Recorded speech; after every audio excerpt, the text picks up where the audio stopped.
Welcome to Embargoed, a podcast featuring intelligent talk about sanctions, export controls, and all things international trade for trade nerds and normal human beings alike. I am one of your hosts, Brian Fleming. I'm here, as always, with my friend, colleague, and co-host, at least for part of this episode, coming to you live from a hotel room in Germany. How are you, Mr. O'Toole? It is great to be alive after a long flight to Frankfurt.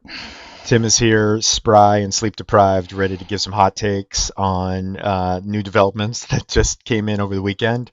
Welcome, everybody. Thanks for joining us. We're doing this a little differently today, in part because of some big events that have just transpired in the last couple of days. So what we did was we actually recorded on Friday, May 6th, and we recorded a full episode, which was ready to go. And then, of course, on Sunday, May 8th, OFAC had decided out of the kindness of their heart to drop a couple of big new announcements and developments on us relating to Russia. So we're going to start with that. We're going to do a quick few takes on what happened over the weekend with respect to Russia and the new determinations that were announced on Sunday. And then we're just going to segue into all of the previously recorded content. So this is a little trick of editing genius from our friends Matt and Anthony, and we will go from there. It's an emergency podcast. This is a bit of an emergency supplement to our prior what we recorded previously. So without further delay, the normal caveats to start: we're not giving legal advice, we're not discussing confidential information. Anything you hear today is solely attributable to me and or Tim. Blame us if you disagree or dislike. You can find Embargoed anywhere you get your pod content. Please subscribe if you enjoy the pod. Please give us a rating, hopefully a 5-star rating, and spread the word. So here is the roadmap for today. As I already said, the new lead topic is going to be the latest OFAC announcements on 1 day in advance of Victory Day in Russia on May 8th. Specifically the two new determinations that came out relating to the accounting, trust, corporate formation, and management consulting services sectors. Then we're going to go into some recent remarks by Lisa Monaco, the Deputy Attorney General, about the fact that sanctions are the new FCPA. Then we're going to look a little bit at China and Russia and how the interplay there and how the U.S. is responding to that. Then we're going to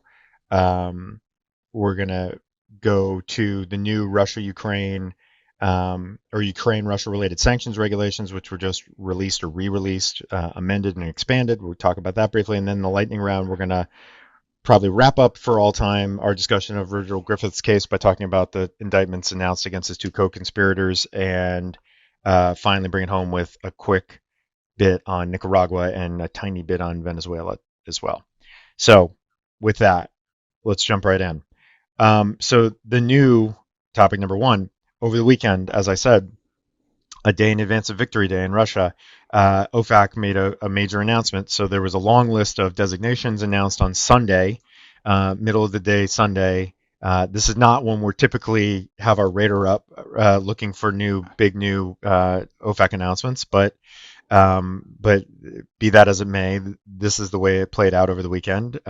So big list of designations that were announced and two new determinations that were made. The first with respect to EO 14024, which now makes the the sectors that I mentioned earlier, the accounting, trust, and corporate formation services and management consulting sectors of the Russian Federation economy are now all identified pursuant to 14024. So any persons operating in those sectors or who have operated in those sectors are now fair game to be designated, and that is effective immediately.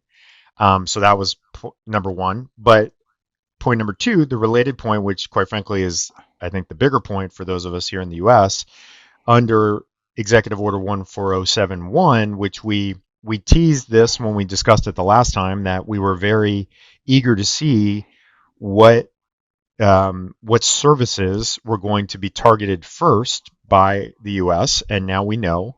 There is a determination that was issued under 14071, which now means that the following is prohibited: the exportation, re-exportation, sale or supply directly or indirectly from the U.S. or by United States person wherever located of accounting, trust and corporate formation, or management consulting services to any person located in the Russian Federation. There's a couple of carve-outs, including with respect to entities in Russia that are under control directly or indirectly by U.S. persons, and certain services related to wind down or divestiture activities. But that is pretty broad. And two notes on that. Number one, these prohibitions don't go into effect for 30 days. So it's June 6th, I believe, is the I think it's effective the date. 7th. June I think it's 7th. the I'm sorry, 7th. June 7th. My math was off. June 7th, and then so June 7th, these go into effect, and then there's also a GL that's already been issued, which is going to provide a 30-day wind down period thereafter. So we're talking about July 7th, effectively, as the end date. It's sort of a 60-day window when all of this will take full force. The other interesting thing is, and for those who are tracking this globally, this is somewhat similar to what the EU announced a few weeks back.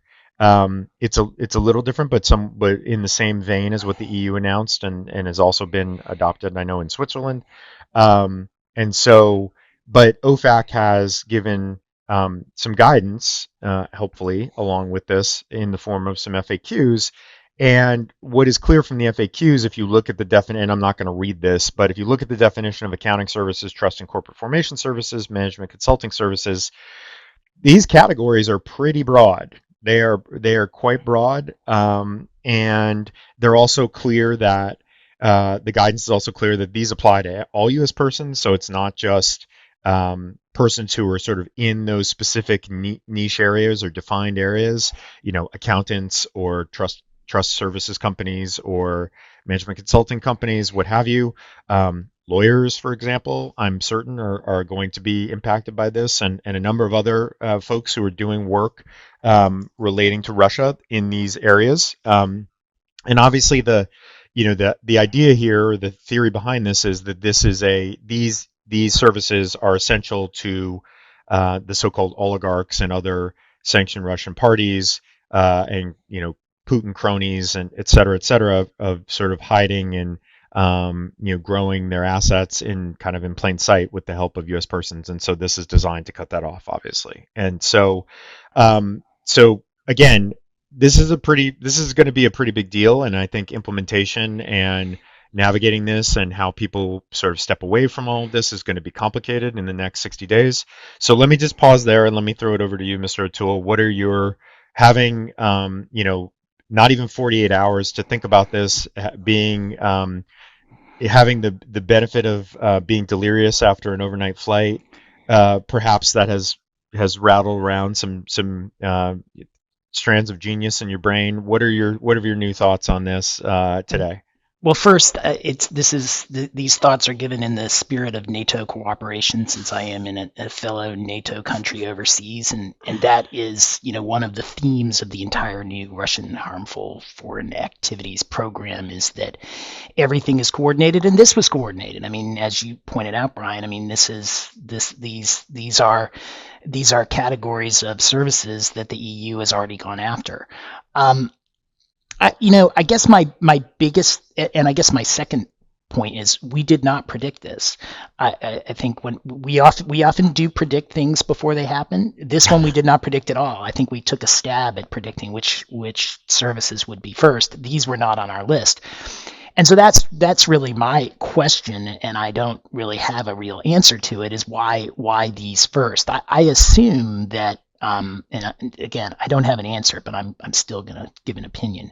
I'm assuming that OFAC and or the State Department and or the allies had some information that there was kind of widespread activity going on in Russia with respect to these sorts of services being used to move around assets or being used to potentially hide assets, and that was the reason that it happened on a Sunday. Although I think your point is actually a very good one as well, that it was probably in advance of May 9th as well.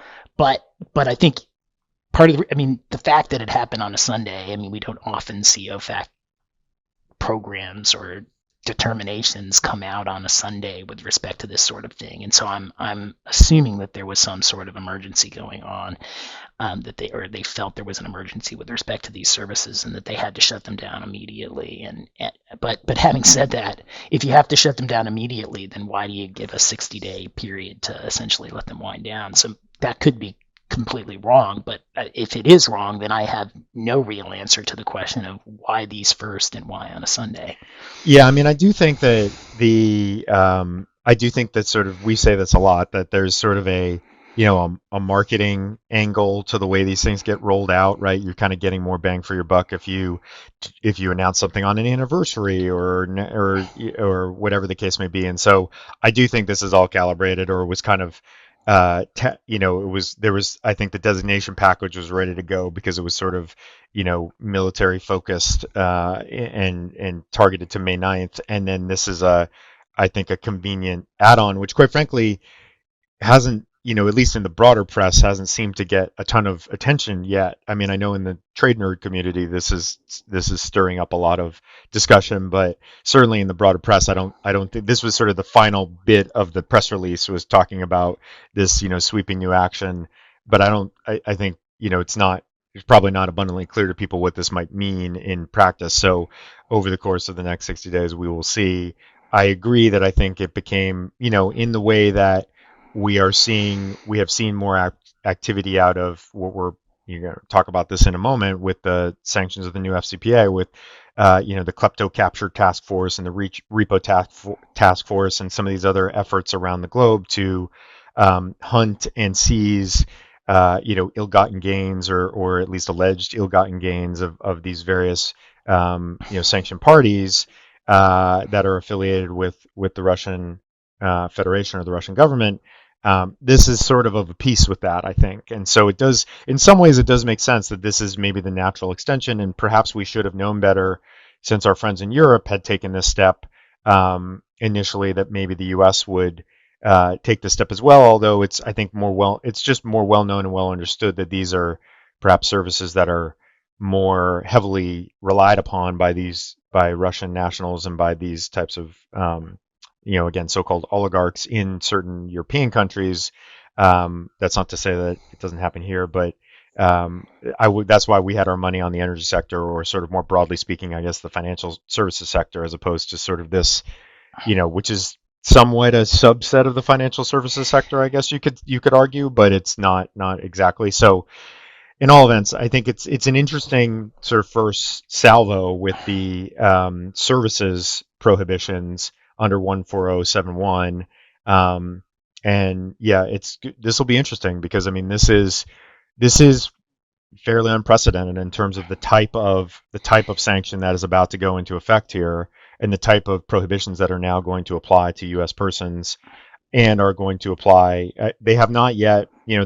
What I read there was, from the FAQ, they of course promise that there's going to be regs that will follow. We'll see how long it takes them to do that. That often takes a while. They did say that for purposes of the determination under 14071, OFAC anticipates publishing regulations defining the term Russian person to mean an individual who's a citizen or national of the Russian Federation, or an entity organized under the laws of the Russian Federation. So if that is the case, again, that's quite broad, and that takes into account Russian persons who are not going to be actually in Russia. So that is, as a compliance matter, and as that's going to be challenging, I think, to sort of navigate.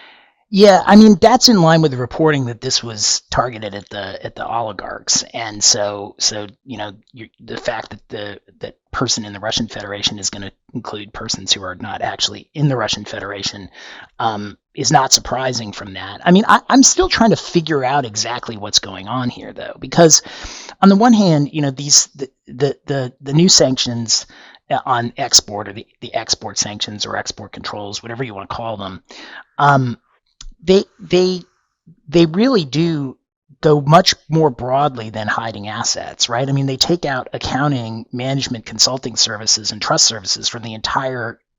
They take them off the board. So all sorts of legitimate services as well are taken off the board. If OFAC wanted to target, use of those services to hide assets, they could have easily done that. I mean, they could have made it, a limited prohibition that was targeting evasion, and they didn't do that. And so the big four accountants, everybody from the West is going to have to get out of Russia. But then it gets even worse, and I think that's what, and worse or more strict, depends on your perspective. But um, the 14024 sanction then makes it impossible for Russian professionals to carry out these services as well within Russia without risking some sort of U.S. sanction. Now, how serious that sort of sanction is for professionals acting within Russia, when there's also a law that would make it criminal for them to withhold their services on the basis of sanctions, is a different question.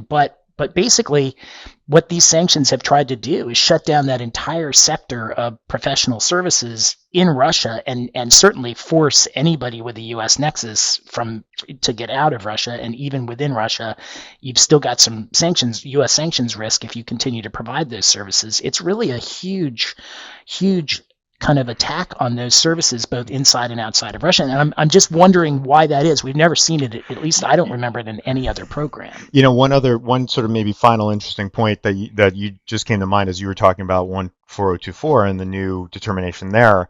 We've talked before about the idea that what it means to be part of the sector, a certain sector of a certain country's economy with respect to Russia or Belarus or some of these other countries that have now been targeted in this way, and whether or not you could actually be physically outside of the country and still be part of the sector of that economy, right? And so Right. it'll be interesting to see. And again, this would not really align with the general approach on secondary sanctions, which again we're going to talk about later when we talk about the new Ukraine-Russia sanctions regulations and what that means for COTSA 228. But in theory, if there was somebody sitting in Europe who was providing these services to a bunch of clients in Russia, would that person be susceptible to being designated under the new 14024 determination? I would think possibly yes, right? I mean, if they're seen as part of that sector of the Russian economy, even if they are physically outside of. So we don't usually think about it as physically elsewhere. It's usually confined to persons in the country. But if there were actors that are outside that are sort of still actively supporting those sectors, and that came to OFAC's attention, I would think they will reserve the right to say, yeah, that's fair game, and we could designate that person on that basis. Oh, completely. If the EU or any of the NATO countries decide really not to enforce their own sanctions on this issue, I think the U.S. would reserve the right to do it. But I think that it's more targeted at countries like China, Right. Other countries, to essentially say, and don't come in and try and fill this void because you'll be operating in the Russian management services sector or management consulting sector, and we'll designate you for that. Right. Yeah, agree. Okay, so this is a fascinating one and potentially a big deal. And obviously there's 60 days for this to sort of take effect and for the GL to expire. And so, we'll I'm sure come back to this in the future, but we did want to start here because, this is a pretty significant new development. And so with that, I will throw it to myself to talk about the new topic number 2. So for those who haven't seen this, this made a little bit of news, made a little bit of a splash. About a week ago, the Deputy Attorney General, Lisa Monaco, was in New York for a day's worth of appearances and speeches, and she gave some remarks at a New York City Bar Association event, white collar event, and she said, and I'm paraphrasing here, in talking about some of the department's enforcement priorities. Actually, I have the quote here that was I think this is reported in the Wall Street Journal. She said to the room full of white collar enforcement lawyers, she was sort of prefacing or leading into the fact that national security related considerations are playing more of a part than ever, perhaps, in the department's white collar enforcement priorities. And she said, one way to think about this is as sanctions being the new FCPA. We've sort of paraphrased or reworked that as sanctions are the new FCPA, which we like. And so there was a lot of press coverage around this, and I'm going to throw this open to Tim in a moment. But I will say, so again, hats off to Lisa Monaco for sort of putting this out there and being the senior most DOJ or government official to kind of make this connection.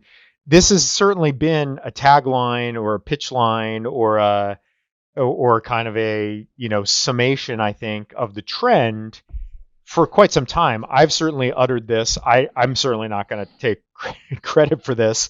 I've heard others utter this over the last several years. I think it sort of neatly sums up the way things, we have recognized and live every day in, day out, year in, year out, the way things have been kind of trending. But I think it is notable, obviously, for the second most senior official at the Justice Department to make this explicit analogy or connection and to really put a marker down that this is perhaps a new era or an inflection point for sanctions and export controls and national security focused enforcement in the U.S. Obviously, this builds upon some things that we've talked about previously. Some of the remarks that were made both by Lisa Monaco and her number two, John Carlin, last year, sort of putting this out there and sort of setting the stage for this. I think now, obviously, it makes some sense that she is perhaps doubling down on this position or this view, given everything that's going on with Russia and Ukraine, the klepto capture task force, the repo task force, all of the efforts that the department is throwing behind trying to vigorously enforce U.S. sanctions laws and related, money laundering laws and other laws that are out there to try to thwart, the sanctioned Russian and other parties out there who are trying to evade sanctions. So anyway, I will pause there. I'll throw it to you. What do you make of this? Is this a big deal? Is it not a big deal? Is it just kind of sort of a convenient time to sort of shine a light on something that's really been going on in large part for quite a while? Or what do you make of all this, Mr. O'Toole? So, Mr. Fleming, I think that you're exactly right that the stage has been set for this for at least the last few months, probably the last year, where DOJ and the criminal side have been talking about a national security focus. Lots of news events push that. But at the end of the day, I think this is getting back to our constant theme for the last 6 months or so. All roads lead to Moscow. I mean, even as she announced this, what I was struck by was that she pivoted almost immediately to, and you better comply with the Russian sanctions. It's really important. It's going to be a really big enforcement priority for us. And I think we're already starting to see some of that. I mean, in my view, one of the things that we've seen that has been relatively unprecedented is the way that the Commerce Department has aggressively enforced some of the export controls laws with respect to airplanes in particular, but just generally, I'm seeing just such a heightened enforcement climate in Russia. It's a little bit similar to what we were seeing in China during the Trump administration, but I think like China on steroids would be a way to look at it. And so I think at the end of the day, it's an important announcement, not surprising in and of itself, but I think it has a lot to do with Russia. Yeah, I agree with that. So two follow-on points. Number one, if loyal listeners of Embargoed will know that, despite the level of activity that we saw out of the Trump administration era, OFAC and BIS in particular, which is lots of additions to the entity list, lots of additions to the SDN list, touting the fact that there are more entities that have been added than ever before. We didn't actually see, to my mind, and I don't have the hard data in front of me, but I don't believe there was really a discernible difference in terms of the back end enforcement there, right? How many more settlements or how many more enforcement penalties were we really seeing during that era relating to conduct with those countries or those entities? I don't know that we were necessarily. We were seeing a lot of people thrown on lists, which, that is obviously a powerful tool and something that U.S. enforcers and regulators want to deploy kind of to, strategically into as, maximum effect. at any given time, but we didn't necessarily see the back end piece of that. I think we are seeing both right now, and I think that is to Tim's point. With again, the sort of klepto capture task force and the worldwide effort to try to seize assets that are being alleged to be the proceeds of money laundering activities or are benefiting from sanctions evasion and et cetera.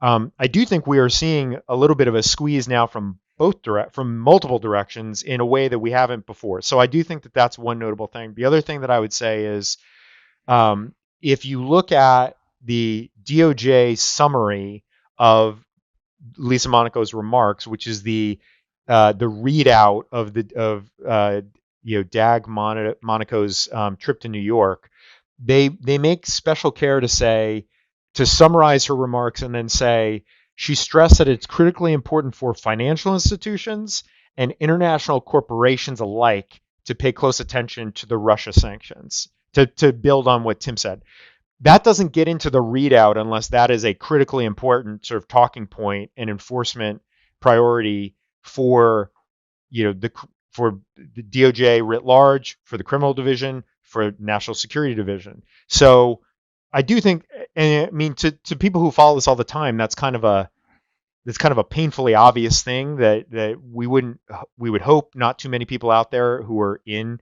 financial institutions or multinational corporations are going to be all that surprised by. But it is notable that those segments in particular, those audiences are being called out specifically in connection with this announcement. So I do think that means something. Yeah, I agree. And I will say, both of us work with a lot of financial institutions and multinational corporations. And I can say very explicitly and emphatically that it is certainly on the radar screens of the clients that we've talked to, including many clients for whom it may not have been on the radar screen prior to this round or to the February 2022 Russian sanctions. So it's a big deal. It's getting a lot of attention. I think that Lisa Monaco's statements will cause it to get even more attention. You're right. It was highlighted by DOJ in the readout. And so, we will continue to see and hear more about the Russian sanctions issues. But to your point about the Trump administration and about the level of enforcement there, I think that both the Biden administration and the Trump administration, Biden with Russia, Trump with China, have done a good job of announcing and getting the word out about their sanctions. But I certainly feel like I'm seeing a lot more enforcement activity already on the Russia side than we ever really did on the China side.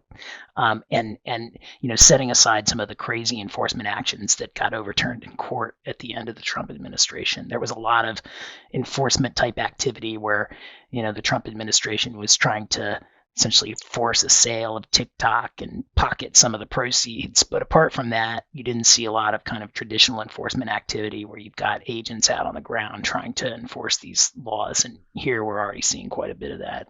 Yeah, I agree. I think this is a little bit more of a put your money where your mouth is. It's not just, lists and names and words. It's let's get law enforcement out there actually trying to, follow up on this and exact some pain on the targets of these things. So agree with all that. So let's leave that behind for the moment. Let's pivot over to China, and to talk a little bit more about China and Russia and sort of an interesting little article that just came out a couple days ago that sort of perhaps shed some light on the current U.S. views on what China is or is not doing vis-a-vis Russia. Yeah, so at the beginning of the conflict, and when the NATO countries and NATO allies imposed what were pretty unprecedented sanctions and targeted the Russian financial industry in a way that we've never really seen before. One of the fears that was expressed, or one of the concerns that was expressed by some of the U.S. policymakers over in Europe, was that the Russians would be able to circumvent these sanctions by essentially locking on to the Chinese financial system, and the Chinese would allow their financial system to be used in ways that would dilute the effect of the sanctions, if not kind of blunt them altogether.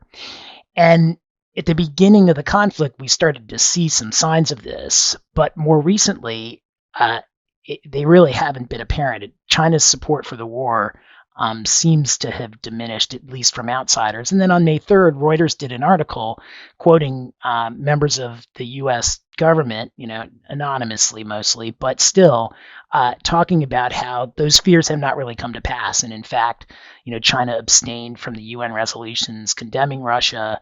China does not appear to be engaging in at least systematic sanctions evasion activities, certainly allowing their financial system to be used to circumvent the sanctions on many of the larger Russian banks. And so what we're seeing now, and what the article seems to confirm, is that Russia is not kind of getting the out through China that they thought they did. The article goes on to talk about the fact that China is not supporting Russia militarily either, but I'm not sure that was ever really a realistic fear. I think the real fear was that China was going to help with sanctions evasion, because it's not, Russia would not be the first country where China has done that, at least reportedly. I mean, you've got a lot of reports that China has helped circumvent North Korea sanctions, that China has helped circumvent Iran sanctions. China expressly has talked about how it thinks the sanctions, even these sanctions, are illegal and does not believe they should be enforced. And so it wouldn't have been surprising if China had gone in the other direction, but it appears not to have, at least so far.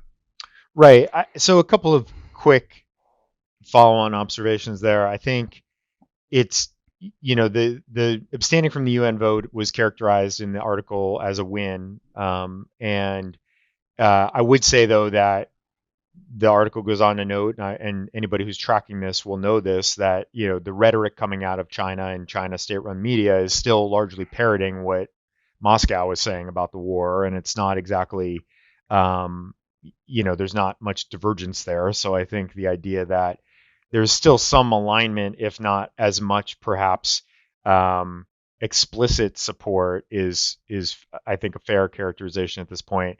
I also think that my takeaway from this, and that's not just from this article, but just from everything that we've been seeing the first couple of months of the conflict, is that China has been characterized by many observers as, look, they are kind of the ultimate opportunists, right? And so if they are seeing which way the wind is blowing with respect to Russia, which is that Russia has become more and more isolated as this has dragged on rather, and coming out as a vocal champion of Russia is not going to, in the big picture, be helpful for China. It's no surprise that they're not doing that at the moment. It's also perhaps no surprise that, at least at the moment, it doesn't seem that with some of the, as Tim said, the sort of the big, crushing sanctions that have been levied against the Russian financial sector, that they haven't necessarily swooped in to kind of bail them out. Now, as we've talked about before, when Russia's about to start defaulting on its debt, and if and when we get to the point where the Russian energy sector is more critically impaired by the sanctions, Exhibit A, Europe about to impose an embargo on Russian oil, which is something that is it looks like it's just about to finally come to be and come to pass. And so 2 months, 3 months, 6 months from now, when Russia has all these reserves of oil and China is the perhaps only or the best or the most immediate sort of willing buyer of all of that, and who knows what the state of sanctions will be with respect to some of the biggest Russian, oil companies at that point. Let's see how well they are behaving with respect to, abiding by the Western sanctions on Russia. So I think it's an interesting snapshot right now, is kind of my general takeaway. I don't think anybody should be fooled into thinking that we're, the U.S. or anybody else is out of the woods with respect to China, kind of putting their finger or their hand or their arm on the scale on the side of Russia here, and perhaps, making this a much more complex and messy situation somewhere down the road. But I think for the moment, that's, as we discussed, I think that's kind of where things stand, and where it goes from here, it's hard to say. But I think that that's at least a good snapshot for now. Yeah, I agree. The one thing that the article really didn't talk about and that occurred to me as I was reading it is I wonder whether any of this has to do with what China's going through right now. I mean, Right. China has its own issues with COVID right now. It's about the worst that it's been since the beginning in Wuhan. And so, is China's reluctance based on, a fear of the threat of US retribution? Is it because the war isn't going well, or is it because China's kind of tied up dealing with its own COVID problems, but once it presumably overcomes that and moves beyond it, does it turn towards kind of helping out Russia evade sanctions, supporting the Russian military effort? Does it become more aggressive after it gets kind of out of the COVID fog Well, that a in lot? particular, yeah, and in particular, I think that's a really good point. In particular, to the extent that evading sanctions will help sort of reinvigorate or jumpstart the Chinese economy, which is now, by all reports, kind of going into a lull as a result of all the COVID-related shutdowns.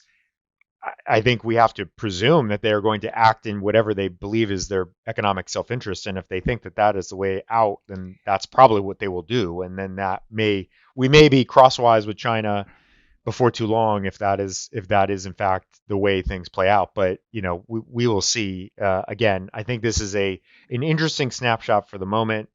In no way, shape, or form should this be considered to be set in stone for the foreseeable future. Um, so let's move on now to actually our final topic of the main portion of the episode today. So we are flying by our standards, and this is and don't mistake that for the lightning round sound effect. This is in fact an all Russia topic, and so just last week, a new version of the what had previously been the Ukraine sanctions regulations, which were issued several years ago, were updated and expanded and rebranded as the Ukraine Russia related sanctions regulations. They just were published in the Federal Register earlier this week. We're recording this on Friday, May 6th. They just were published on, I believe it was Monday, and so by and the issuance of new regulations is not usually a terribly noteworthy thing because most of the time it just codifies what's in the existing executive orders. But this actually covers quite a bit of ground. I think the regulations are fairly expansive, especially compared to what was there previously, and kind of consolidates a lot of guidance and a lot of moving parts because obviously the Russia sanctions program is multifaceted and has been stood up via statutes and executive orders and all kinds of authorities over a number of years and for a number of different reasons. So it's a little messy, and now it's much of that's now been consolidated in the new regs. We want to talk about sort of two things in particular. One, which is a topic that I think over the years, Tim and I have spent a lot of time thinking and talking to folks about, and I think has presented itself recently in kind of an interesting way. We talked originally when the new wave of sanctions were being announced in late February, early March, about how it was notable to our mind that there was not really any talk about secondary sanctions, COTSA, or in particular COTSA Section 228, which is, for anybody out there who is a tried and true trade nerd knows, is kind of the broadest of the secondary sanctions provisions, and applies to potentially sweep up any conduct by foreign persons that facilitates or relates to significant transactions on behalf of um, persons subject to sanctions imposed with respect to the Russian Federation. So that's a key term there, and a few other sort of elements to that as well. But that's kind of the significant transaction and the person subject to sanctions imposed with respect to the Russian Federation. That's kind of always been the linchpin of that, and the thing that non-U.S. persons, non-U.S. companies in particular, have lived in fear of since COTSA was enacted in 2017, and the guidance, the FAQ guidance relating to significant transactions came out a little while after that, and so many, as we can attest, and as anybody out there who's ever looked at this knows, many companies, I think, over the years have been deterred from entering into certain transactions or engaging in certain transactions with sanctioned parties in Russia for fear that they would run afoul of COTSA Section 228. So more recently, when the new wave of sanctions came out and was largely being issued under EO 14024, the question arose whether or not persons that are sanctioned under 14024 would be considered persons subject to sanctions imposed with respect to the Russian Federation and thereby implicate COTSA 228. Well, it appears we have our answer, and it appears that, as indicated in the regs themselves and the supporting FAQs, notably the updated FAQ 546, that it does not cover persons sanctioned under 14024. It appears that the definition of that term, person subject to sanctions imposed by the U.S. with respect to the Russian Federation, is limited to persons that are subject to sanctions under the Crimea-related executive orders, 13660 and series that were issued later that year, and also the executive order that touches on the cyber EO that was issued around that same time. And that's it. It does not, it appears to leave out purposefully 14024. So it seems, and we know, and I know that we have gotten a number of questions about this in the last couple months. And in fact, I know that this is an issue that has been raised to OFAC pretty recently. And until this guidance came out and the new regs came out, they had kind of demurred on confirming or denying whether or not COTSA Section 228 would in fact cover people that were in entities that were sanctioned under 14024. So now it appears that, again, not legal advice. If you actually need us to look at this, please call, please email. But at first blush, it appears that is carved out, that is outside the scope of what is under this. So let me throw it to you, Mr. O'Toole. Thoughts, comments, reactions to that? Well, I mean, we expected this. I think we did talk about it on at least one of the podcasts, and it did seem very intentional that OFAC and that the president had not cited CATSA as an authority for Executive Order 14024, or really any of the executive orders in the Russian harmful foreign activities yeah. sanctions. So we expected it. I still think there are some issues there. I mean, the statutory language is that these secondary sanctions straightforward. should apply to any person, quote, subject to sanctions imposed by the United States with respect to the Russian Federation. It's really hard to argue, and at some point we may have to do it. So I'm not going to say it's impossible to argue, but it's an uphill battle to explain why it is that that persons that are subject to sanctions under these more recent executive orders that were directly targeting the Russian Federation are not subject to sanctions imposed by the United States with respect to the Russian Federation. But hey, if OFAC wants to take that position, it can take that position. And again, it was pretty clear to us beforehand that that's what they were trying to do, and now they've made it express that is what those terms mean. And so what I think, when you step back from it, what appears to really be going on here is that the administration has done what I believe to be a historically good job of marshaling a coalition of diverse interests among the NATO countries to really impose some very effective sanctions in a very unilateral way. And I mean that by saying you've got a big group of countries, so it's multilateral in that sense, but they're speaking with one voice, and that's what's unprecedented about it. They really are moving forward in this way, and I suspect that at the beginning of the process, one of the things that the Allies expressed to the administration was their extreme distaste for secondary sanctions.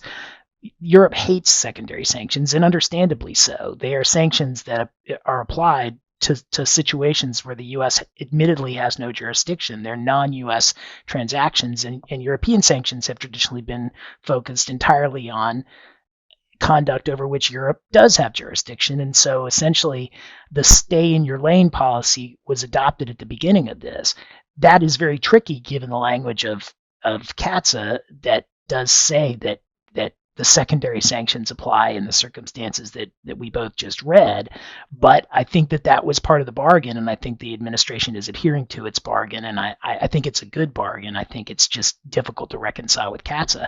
I suspect that if they were ever asked, and given truth serum so that they had to explain it honestly and candidly, that their defense of this position would be that CATSA is an unconstitutional usurpation of executive power by Congress with respect to national security, and that Congress really can't tell them how to carry out foreign policy, and that this coalition is a good reason why, because the president needs some flexibility in order to impose these sanctions in a way that protects national security and protects and promotes foreign policy, and so that they claim that it is part of the president's Article 2 executive powers, and the Congress essentially tried to usurp it in CATSA. That they're obviously not stating that out loud, although I believe that President Trump said something like that in his signing statement, so that's not a new theory. But I would guess that if they ever had to fight it out, that would be their theory. But I don't think they're trying to pick a fight with Congress over this. Yeah, interestingly, the party that might be harmed by this arguably would be Congress, because it seems that it's kind of cutting them off at the knees by interpreting it this way. And so, even just thinking through who would it be that would ever challenge this more restrictive interpretation, which I think undeniably is beneficial to the sort of regulated world to have it kind of truncated or limited in this way. And I don't know, unless there was some shift in opinion over time, or a misunderstanding as to what this does cover, and they come after somebody for arguably running afoul of something that seems to be not contemplated by the regs and by the scope of this. So I don't know. It is also worth bearing in mind that, as we've said a few times before, COTSA Section 228 is supposedly imposes mandatory sanctions, Right. which have in fact never been imposed on anybody for this type of conduct.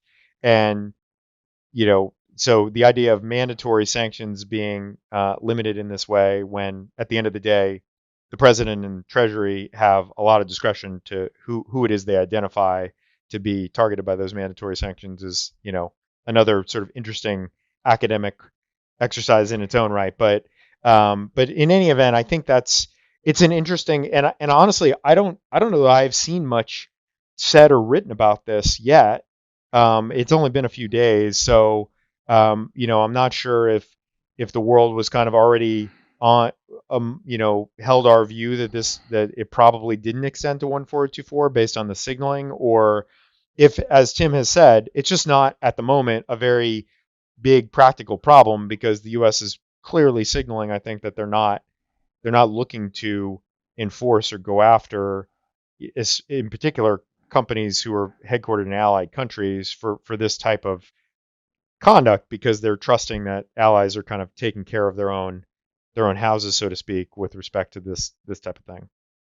Yeah, I mean, I do think it seems unlikely that we'll ever get into this debate in court, because you're right, Brian. I don't see who's the party that brings that lawsuit. Who's going to ever get harmed to bring the lawsuit, because right. The only party that's really harmed is Congress in this sense.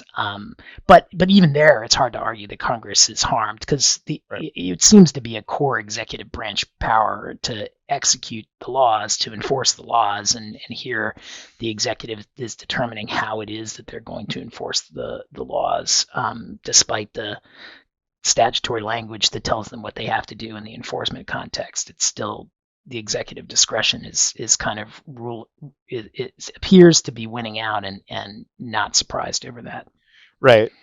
Agree with that. So with that, there's really only one other thing I was going to flag, which is a very sort of narrow point that I'll just sort of throw out there. And I don't know that there's really that much to say about this, other than to say that for those in the energy industry, especially in the oil production industry, there was a shift in the definition of what a shale project is under the regs. And this is obviously something that has been dating back to when Directive 4 came out, a number of years ago. This was defined, and I believe it was the same FAQ 418 that was used to clarify what the definition of a shale project was, and now it has been tweaked a little bit, and now the new definition says that it's defined under the new regs to include um, projects that have the potential to produce oil from resources located in shale formations, which has always been the case, as well as projects that have the potential to produce oil from resources located in fine-grained sedimentary rock formations, including shale, limestone, dolomites, sandstone, and clay. So that is something that's a little different. I know from some of our friends who are very close to, clients and otherwise who are sort of very close to the more operational side of oil producing and companies that support oil production. This is a pretty big deal, and so we just sort of throw that out there and flag that change for anybody who might not have seen that. Any big Yeah, comments on that, Tim? you know, I really do. I don't. I mean, I think it was intended as an expansion, but Right. My degree in oil engineering is relatively stale, and so my ability to comment on that is pretty limited. Other than to say that it's another expansion of the sanctions, and I can't tell how broad it is going to be. Quite frankly, given what we know about the impact that the sanctions are having, kind of at a macro level, with respect to any U.S. Companies that are staying involved in Russian energy and oil projects, in particular those that might be subject to Directive 4, query what the actual impact is going to be here, because I suspect that there may be plenty of companies who could be impacted by this if they elected to stay, but perhaps have already decided they were not going to stay. So that's hard to know right now, but that I think is another practical thing I would just throw out there. Yeah, I guess the other impact, and I haven't looked closely enough to know how real this is that because Directive 4 now applies to projects outside of Russia, I suspect that could be the real impact is if there are projects outside of Russia that didn't meet the definition of shale before but do meet it now, those would be the ones that would be impacted, because I don't think, at least as of now, that Western companies are out of dealing with Russian energy companies. They're just not doing it in Russia because of all the restrictions in Russia. But this could change that. That's the only effect. Yep. Well, and that's that. I'm relying for that on my earth sciences class that I took in college that was affectionately known as rocks for jocks. And so that's the extent of my understanding of the amazingly enough, the earth sciences class I took at a different undergrad university was termed the same thing. So that was the level of my expertise as well. Exactly. Okay, with that, we will put that behind, and we will move now and pause for the lightning round sound effect. And I will turn it to Tim to talk about the two individuals who have been indicted as co-conspirators of Virgil Griffith, who we talked about on the last episode. So I think this may be the end of the Virgil Griffith series that we've been running on the podcast for the last year or so. But as our listeners will remember, Virgil Griffith is the person that we have affectionately referred to as the crypto bro, who went to North Korea to put on a training about cryptocurrency. And I think on the last episode, we talked about some of the bad emails that showed up at the sentencing, in which he was sentenced within the guidelines, which was pretty unusual. I think he got 63 months. But the emails were kind of bad enough that you started to understand why he would get a sentence like that. Some of the other people who were both recipients and sending the emails, encouraging and helping him plan that trip to North Korea, were indicted, and their indictments were unsealed almost immediately after the sentencing. One was a Spanish citizen, the other one was a citizen of the UK. At the time of the unsealing, DOJ did a press release that described what they believed to have been the conduct. It was really pretty much the same conduct we talked about in sentencing with Virgil Griffith. And it remains to be seen whether these individuals will actually be extradited and really prosecuted for these crimes. But I think that the message is very clear that that DOJ is taking this very seriously, and you know, my my guess is that if those individuals were to travel to certain countries and certainly to the United States, they actually could wind up back here in New York to face these charges. Right. I mean, I think that the practical impact is that these people are never coming to the United States again, um, or because they will be arrested, and that may be, quite frankly, the only way that they would ever be arrested. Because, as a general matter, even for close U.S. allies like the UK, extraditing on a conspiracy to violate IEPA charge is is difficult, extraordinarily difficult, if not impossible, because of course, under the principles of reciprocity that are central to extradition proceedings, most regard sanctions laws as being a matter of foreign policy and aren't going to recognize the U.S. foreign policy in criminalizing U.S. foreign policy, essentially, especially if it deviates at all from the home countries. So I think that the odds that anybody is ever getting extradited here from the UK or Spain are very, very low. To me, this feels like a cleanup measure where they wanted to just unseal these indictments and get a little additional exposure to the case that had just concluded against Mr. Griffith after he was sentenced. It is notable, though, I would say. So two things. Number one, this does also feel perhaps with of a piece with where we started, which is sanctions of the new FCPA, and taking the opportunity to perhaps add on and get a little more visibility and a little more notoriety in these countries in particular, which I'm sure were reporting on this when it was announced, that, beware getting crosswise with U.S. sanctions here, and don't feel like you have impunity to plan a cryptocurrency and blockchain conference with a rogue embargoed nation like North Korea, which is exactly what these two gentlemen are accused of having done, and recruiting Mr. Griffith to speak at it. And so, to Tim's point, I think it alludes to some emails and other things that seem to be pretty brazen in the disregard for the notion that there was anything that they had to worry about in terms of U.S. sanctions, and in fact discussed the idea that they could obscure what they were doing to make sure that they avoided detection by U.S. authorities. So, put all that together, and it's probably pretty obvious why these indictments were unsealed at this point. But again, whether we ever hear anything about this down the road again, and to Tim's point, this is probably the final exclamation point on this chapter of embargoed discussion of Mr. Griffith and his case and his co-conspirators. But we did want to sort of call attention to this because it was rather noteworthy that they did sort of DOJ did take this final step. Yes, a sad day. Sad day. So for these two gentlemen in particular. So and for our listeners, because I know everyone loves hearing exactly who are weeping over this because they say we want more North Korea sanctions enforcement. Exactly. On embargo. That is, I think, the number one email request that we get is more North Korea sanctions enforcement, just burning up our email and our Twitter accounts at all times. It's trending. It's trending on Twitter right now. Our interns have too many tweets to respond to, and our PR people too many tweets to respond to on more North Korea enforcement content. So now we're going to give them a break, which is, I'm sure they'll appreciate. So with that, let's pivot to the final topic of the day, which is Nicaragua, and an interesting article that just appeared in the New York Times this week regarding what are apparently have been recent overtures from the Ortega family reaching out to senior U.S.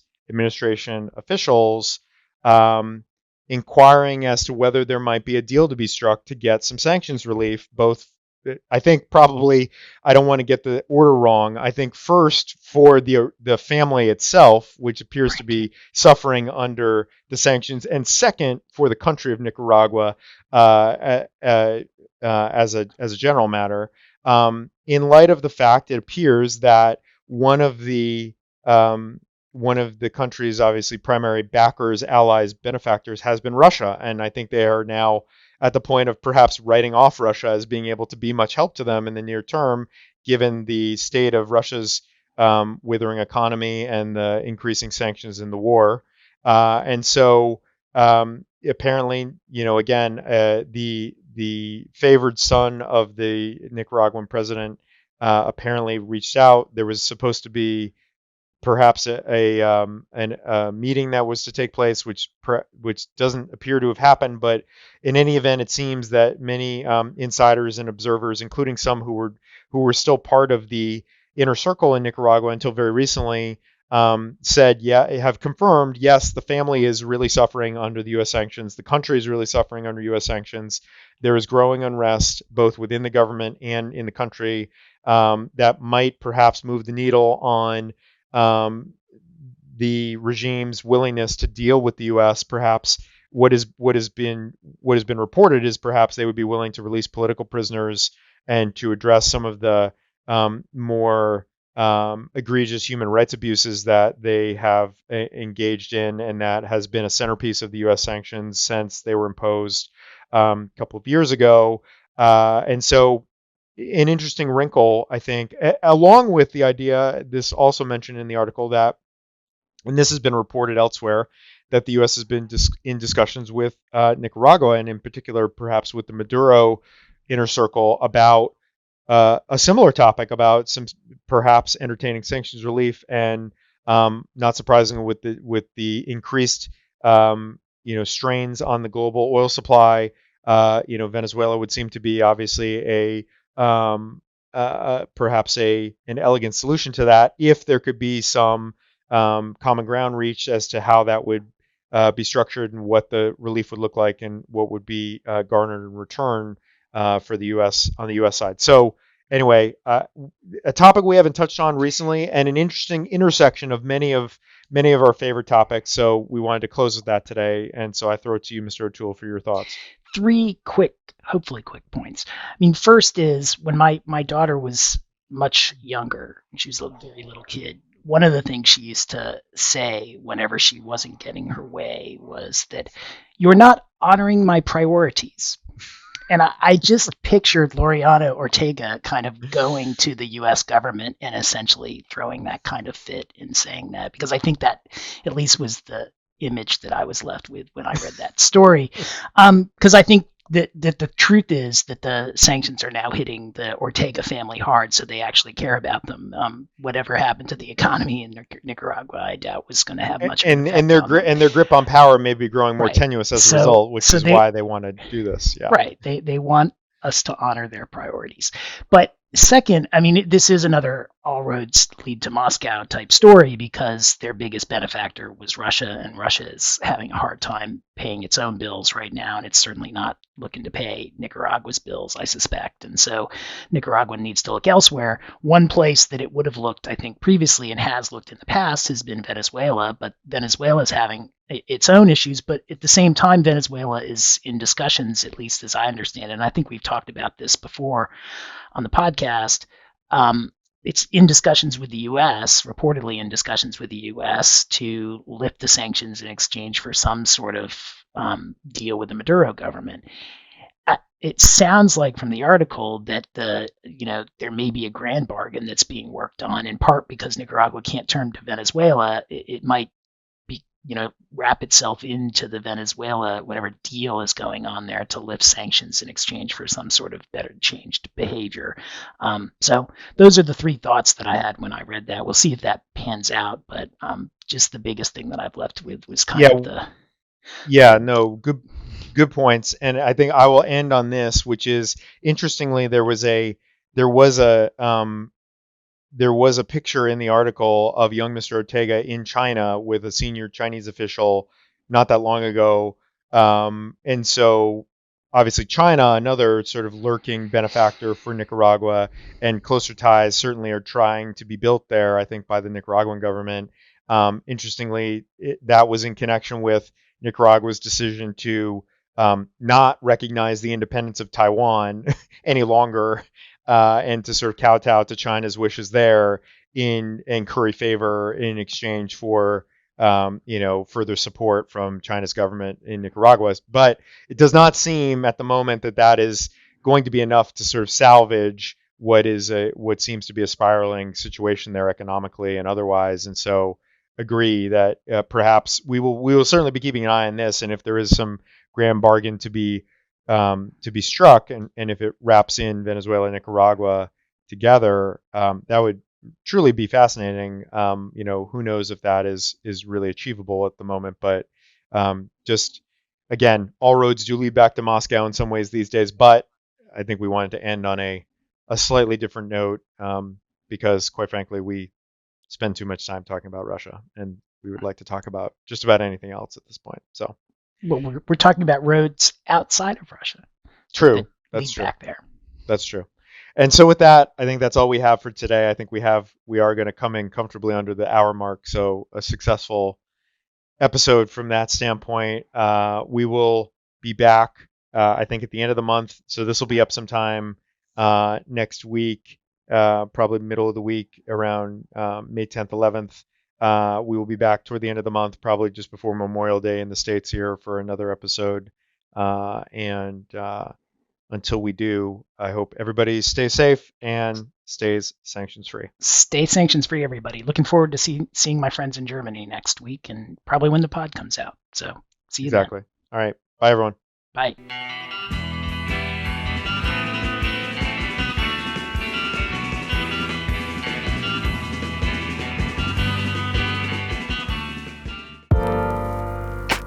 This podcast was produced by Heartcast Media.